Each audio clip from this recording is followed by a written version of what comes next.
Hello boss, good day. So explain ko lang no. So kasi nag-tracing ako dito sa switch light mo. So ito yung linya nun, yung data. Isa sa data plus and minus is putol. So mula USB port, ito yan. Mula dito, papunta rito is okay. Papunta ng test pad is okay din. So meaning okay yung USB port. So hindi USB port ang problem. Ngayon, syempre sir, susundan natin kung bakit putol kasi wala siyang reading. So bakit putol? Sinundan natin. Ito yung yellow line. Ito sir, ayan ang yellow line. Dumaan yan dito sa board. Ayan, tinrace ko yan sir. Ayan, tumagos yan dyan. Yan. Pumunta yan sa likod. Pumanik dito.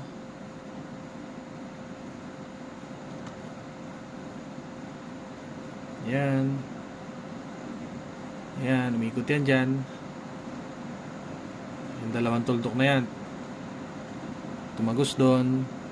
Tumagos doon. Lumipat doon. Lumipat ulit doon.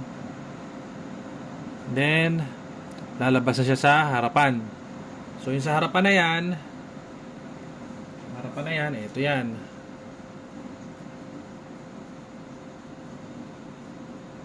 Ito yan, dalawa na yan. Yan. Kung makikita mo to, ito, tsaka ito. So, ito yan.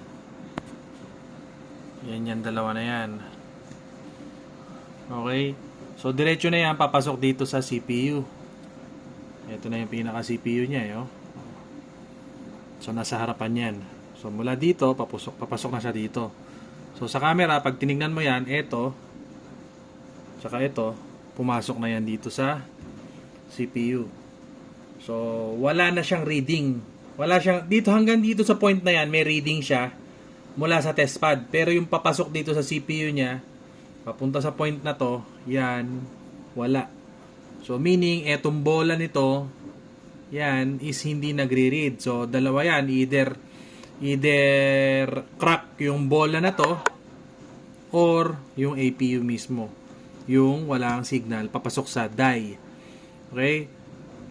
So kasi kung crack tong APU na to, yung bola na to, dapat pag ininit mo ng konting-konti, mag-okay siya. Kaso nagtry ako ng siguro mga 150. Nagtry ako, hindi naman siya nagre-reconnect. Usually kasi dapat ganun. Tsaka pag inipit mo ng konti, dapat magkakaroon ng signal, pero wala. So, ang ano natin, possible na APU ang issue. So, sayang, buhay sana yung unit nagagamit naman, kaso yung data line is wala. So, may enjoy pa rin naman to as jailbreak. Yun nga lang, walang data, hindi walang data transfer, hindi pwede ang USB. Pwede yan via Wi-Fi, ganun. Kasi hindi natin masusure kung mare-repair ng reball to. Pag reball, medyo mataas yung reball niya, nasa 4. Tapos wala tayong proper tools niyan kasi meron niyang BGA workstation talaga, yung infrared. Hindi kasi pwede yung hot air doon. So ayun, i-check ko yung switch light mo na isa, yung number 2 kung same issue. Napaka imposible. Ewan ko weird lang kasi parehas na parehas. Hindi ko pa naman nabibiyak yung isang unit mo. Hindi ko pa nabubuksan. Pero quick test ko lang yon. Quick test ko lang yon pag walang reading dito.